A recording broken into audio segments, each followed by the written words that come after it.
असङ्गो अप्रमेयश्च अनघो अष्टसिद्धिदः अजरो अग्रगण्यश्च अव्ययो गुरुश्रीधरः असङ्गो अप्रमेयश्च अनघो अष्टसिद्धिदः ಅಜರೋ ಅಗ್ರಗಣ್ಯಶ್ಚ ಅವ್ಯಯೋ ಗುರುಶ್ರೀಧರ. ಸದ್ಗುರುಗಳಾದ ಇವರು ಸರ್ವಸಂಗ ಪರಿತ್ಯಾಗಿಗಳಾದ್ದರಿಂದ ಯಾವ ಸಂಘವೂ ಇಲ್ಲದ ಸಂಘಸ್ವರೂಪರು.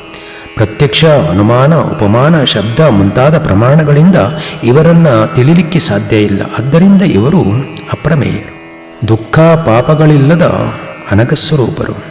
ಸಕಾಮರಿಗೆ ಅಂದರೆ ಫಲಪ್ರಾಪ್ತಿಯನ್ನು ಬಯಸಿ ಕರ್ಮವನ್ನು ಮಾಡುವಂಥವರಿಗೆ ಅಷ್ಟಸಿದ್ಧಿಗಳನ್ನು ನೀಡುವಂಥವರು.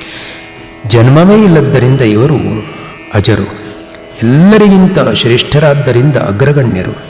ವಿನಾಶ ವಿಕಾರಗಳು ಇಲ್ಲದೇ ಇರುವುದರಿಂದ ಅವ್ಯಯ ಸ್ವರೂಪರು. ಇಂತಹ ಶುಭೋದಯದ ವೇಳೆಯಲ್ಲಿ ನಾವೆಲ್ಲರೂ ಶ್ರೀ ಶ್ರೀಧರ ಸ್ವಾಮಿಗಳ ಪಾದಾರವಿಂದಗಳಿಗೆ ನಮಸ್ಕಾರ ಮಾಡೋಣ.